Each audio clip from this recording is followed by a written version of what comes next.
O campo geral, você vê que ele é mais fininho, né? Tá? Porque na verdade é o seguinte, isso aqui é o que seria o que a gente chama de novela, tá? A gente vai falar da estrutura depois. É uma narrativa intermediária entre, não é tão curta quanto o conto, mas também não é tão longa quanto um romance, né? Como é o caso dos dois anteriores aí, tá? Só que é o seguinte, esse campo geral, ele fez parte, né, de um conjunto, né, de narrativas que foi publicado em 1956 com o nome de Corpo de Baile, né? Então tinha várias histórias lá dentro, tá? O Campo Geral é uma delas. Você pode encontrar sim em edição separada, essa edição foi feita principalmente por causa que foi cobrado na FUVEST, né? Mas você pode encontrar também, de repente você tem em casa um livro chamado Manuelzão e Miguelinho, tá? Porque o Campo Geral é a história do Miguelinho. Então muita gente nem chama Miguelinho, como se fosse o título da narrativa. O título da narrativa é Campo Geral, tá? E aí você pode ter, ou você pode ter até a novela Corpo de Baile, né? Acho difícil, porque essa edição está esgotada. É um calhamaço. Tem 7 histórias lá. Depois elas foram desmembradas, né, em 3 livros e depois desmembrada ainda, às vezes em obras individuais, como é o caso dessa aqui. Mas o Manuelzão e Miguelinho muita gente tem em casa. São 2 histórias. Aí toma cuidado, tá, gente? Não vai ler as 2. Só tem que ler a história do Miguelinho. Porque lá tem a festa, né? Que acho que é o nome da outra, que conta a história desse Manuelzão. E tem a história Campo Geral, que conta a história do Miguelinho, tá? Então, aqui é a história do Miguelinho. Beleza? Vamos lá. Vamos para a tela aqui. Contexto sociocultural. Década de 50, tá? O livro, como eu falei, foi publicado em 1956. Então pega essa década de 50, né, que é o pós-guerra, pós a ditadura Vargas e o início da Guerra Fria. Que importância tem isso para entender a obra? Praticamente nenhuma. Tá? Porque assim, aquilo que eu falei para vocês, em alguns casos o contexto sociocultural é relevante para entender a história, está relacionado, está citado ali naquele momento. Como acontece principalmente no Angústia e acontece um pouco também no Quincas Borba. Tá? Então eles podem fazer perguntas em cima disso. O Miguelinho é uma história que acontece lá no interiorzão de Minas Gerais, num lugar perdido, um lugar esquecido do mundo, chamado Mutum. Né? Um lugar que não tem... Você acha que lá no Mutum eles sabem que eles não devem saber nem em que anos eles estão. Sabem que houve uma guerra, que houve uma ditadura, que tem uma guerra fria, eles não sabem nada disso. Então isso não é citado, né? No livro não tem referência a esse contexto sociocultural. O que a gente pode considerar, então, seria aquele contexto cultural, social, desse ambiente do Mutum, né? Que é o interior de Minas, né? Aquelas fazendas de gado, né? Bem interiorzão, assim, bem separadas e tal, aquelas famílias vivendo isoladas, né? No campo e tal. Esse forma, então, o contexto sociocultural ali. Esse isolamento, né, no Mutum, que é odiado pela mãe do Miguelinho, né? Porque ela é uma mulher bonita, ela sente que a vida está passando, que ela está morrendo naquele lugar perdido lá, parindo filho, né? Sem ser feliz e tal. E ao mesmo tempo a admiração do Miguelinho, né? Das crianças que adoram aquele lugar, os animais, os cachorros que eles têm, né? Aquele ambiente bonito e tal, isolado lá. Então isso poderia ser problema, mas isso aqui, eu tenho que colocar isso aqui, né? Porque podem de repente citar, né, a época em que foi feito e tal, mas não tem importância para a obra como um todo, certo? Estilo de época, aí sim, nós temos aqui o modernismo agora terceiro tempo, né? Você tem o segundo tempo, que vai de 30 a 45, e o terceiro tempo, que é de 45 em diante aí. O Guimarães Rosa é um dos principais representantes desse terceiro tempo aí, tá? Esse terceiro tempo, gente, ele é marcado por uma postura, né, de fazer experiência com a linguagem, né, então de busca de originalidade linguística, fazer experimentalismo com a linguagem em busca de uma individualidade, uma peculiaridade de estilo. Tá? Isso acontece com os principais autores, principalmente o Guimarães Rosa, mas também com a Clarice Lispector, com o João Cabral, né? Cada um sempre trabalhando a linguagem de maneira mais original, inusitada e tal. Então isso é uma marca desse período. E é a marca principal do Guimarães Rosa. Tá? Então isso você tem que tomar muito cuidado, tá, gente? Ele vai aprofundar isso, inclusive com a possibilidade de ser relacionado com o Terra Sonâmbula, que é o último livro que a gente vai comentar. Porque o Miyakoto...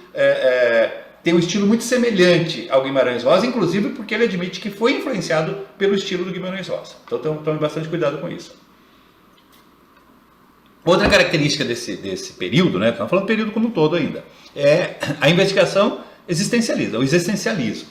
Né? Então aquela coisa assim, após a guerra, né, então, aquele foco que anterior era na questão social passa a ser mais agora na questão mais existencial mesmo. Né? Então o indivíduo querendo encontrar o sentido para a sua existência, né? Encontrar o seu lugar no mundo. Né? Então as obras se voltam mais, né, para esse questionamento do indivíduo enquanto ser num universo maior. Né? Como que ele se comporta ali, como que ele se encontra nisso aí. Quem faz muito isso é a Clarice Lispector, mas tem também na obra do Guimarães. E o chamado regionalismo temático, porque aí o que acontece? Você tem um regionalismo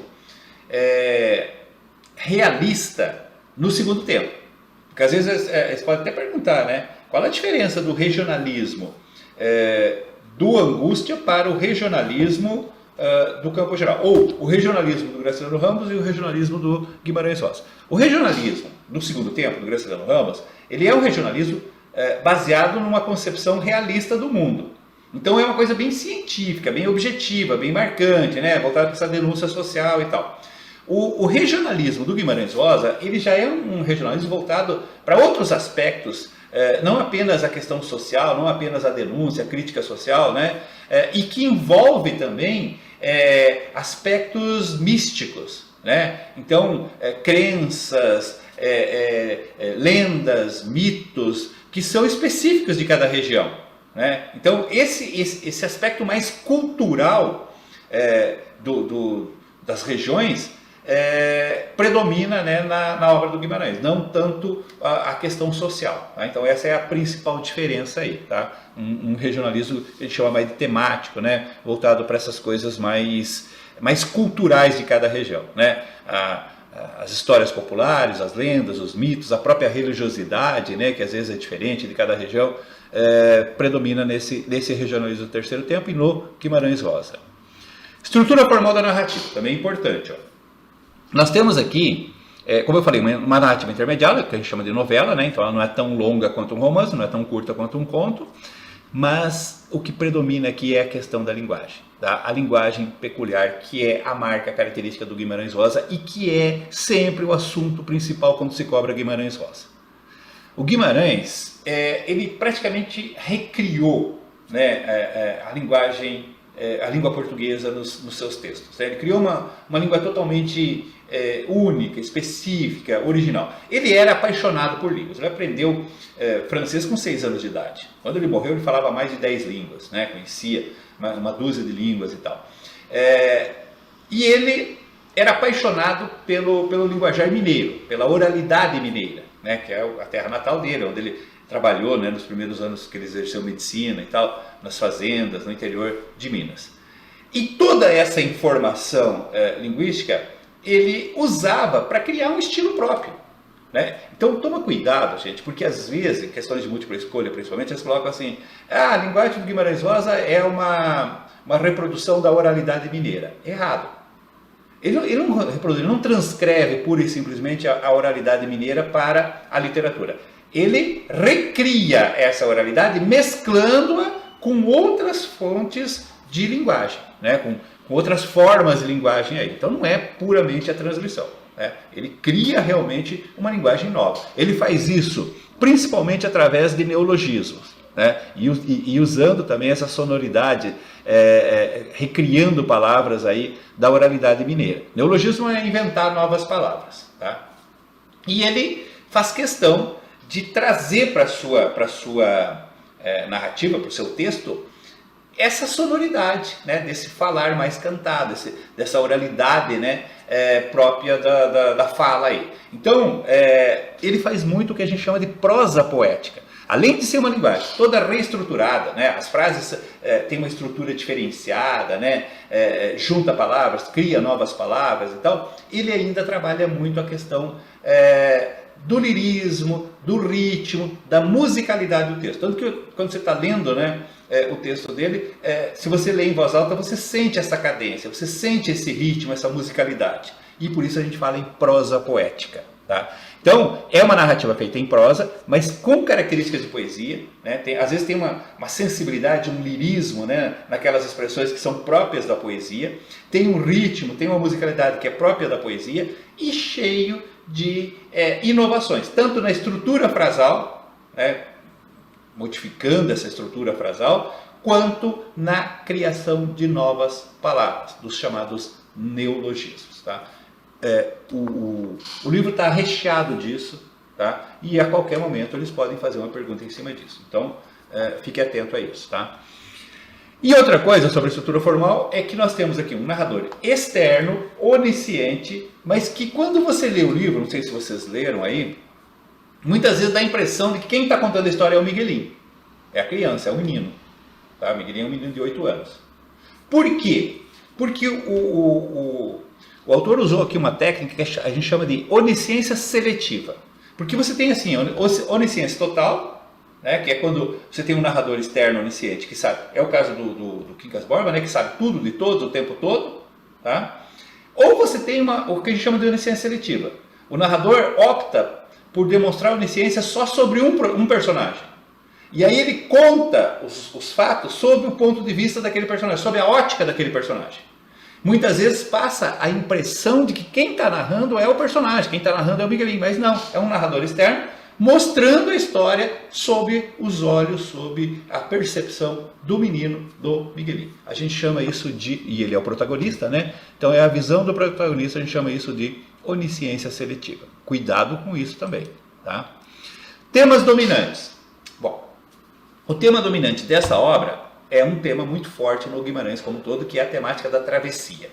Né? O Guimarães tinha aquela concepção, né, de que todos nós passamos por momentos de travessia. Travessia é uma passagem, né? É quando você sai de um estado para o outro. Você sai, por exemplo, do estado da ignorância para o estado do conhecimento, né? Do estado da maldade para a bondade e assim por diante. E tem momentos específicos em que essa travessia ocorre. Algumas são únicas, né, de momentos da vida de um personagem. Outras são comuns. Por exemplo, todos nós passamos pela travessia da infância para o mundo adulto. Tá? Eu costumo dizer que o momento em que isso ocorre é quando você descobre que o Papai Noel não existe. Tá? Porque depois que você descobriu que o Papai Noel não existe, tudo muda. Até então, você acreditava que tudo podia vir para o Papai Noel, bastava pedir, ser bonzinho, pedir para o Papai Noel o que ele trazia. Você está ainda naquele mundo infantil, do faz de conta, do sonho, da utopia, da magia. Quando você descobre que, na verdade, tudo que você pedir, seu pai tem que comprar, ele tem que trabalhar, por isso que ele sai cedo, né? Por isso que ele não tem atenção para você, aí muda completamente. Sabe? Você não consegue mais ter aquela visão ingênua, infantil, você passa a ter a visão do adulto. Tá? Então essa é a travessia, né, que todos nós passamos, a mais comum, do universo infantil para o universo adulto. Pois bem, o tema central deste livro do Campo Geral é a travessia da infância para o mundo adulto.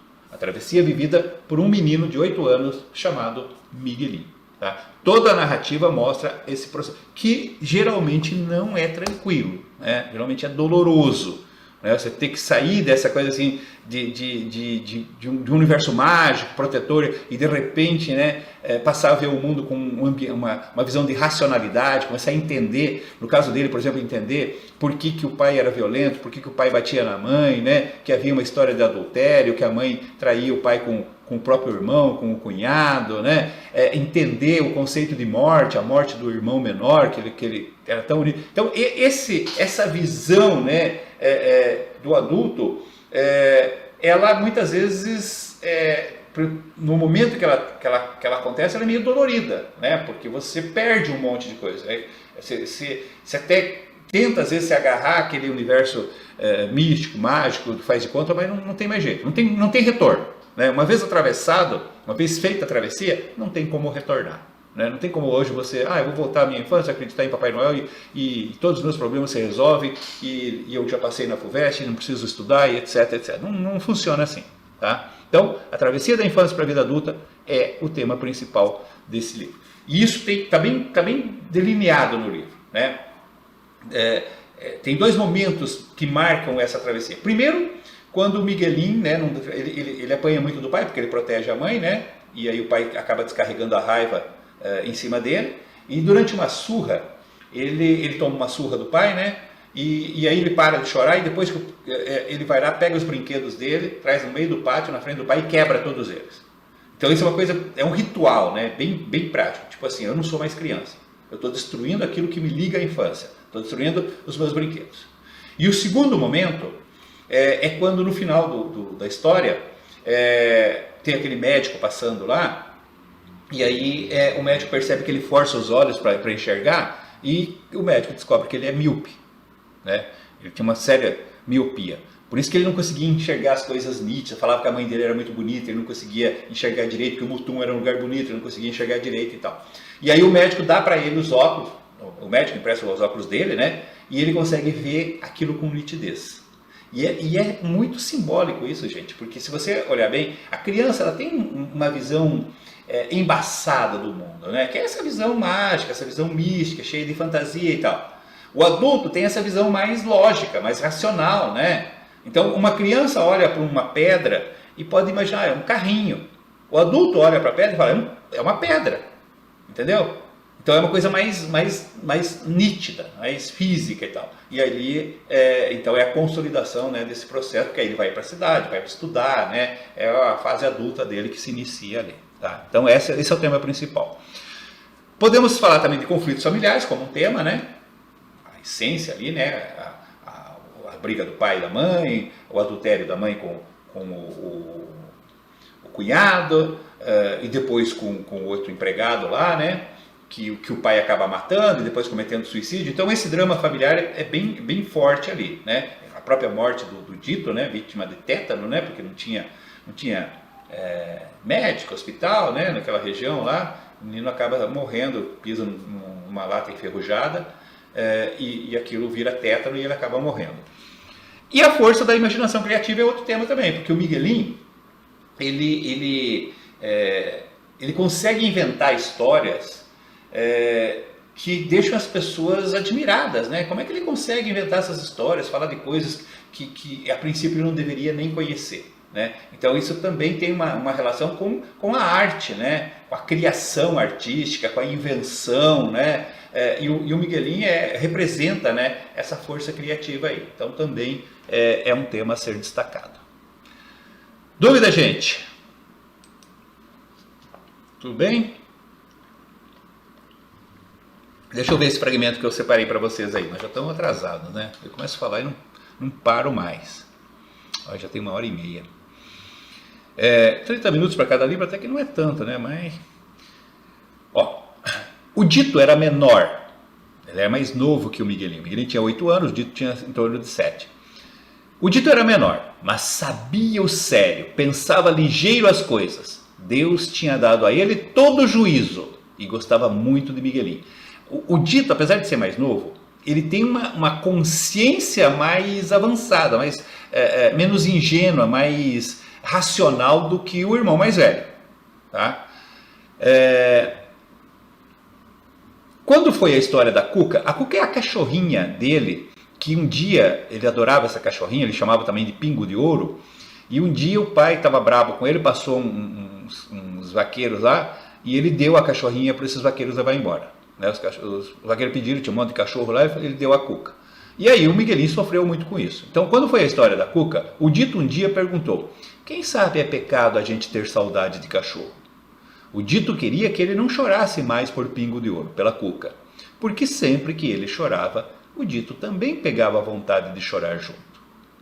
E agora olha esse final aqui. Eles estão conversando com isso, de repente o pai está discutindo com a mãe, né, na sala, estão sempre brigando, e aí o Dito diz assim, ó, eu acho pai quer que mãe converse mais nunca com tio Terês. Tio Terês é o irmão do pai ali, o cunhado. Mãe está soluçando em pranto demais da conta. Observe que vai demorar para cair a ficha do Miguelín de qual é a causa da violência do pai, das brigas, de sempre brigando com a mãe, às vezes batendo na mãe e descarregando a raiva nele. Mas o Dito, que era mais novo, já tinha percebido isso, né? Que na verdade havia ali um caso de adultério e a mãe não era tão inocente assim como o Miguelinho achava, né? Que seria vítima daquela situação toda. Tá? Então, um exemplo de texto para vocês aí.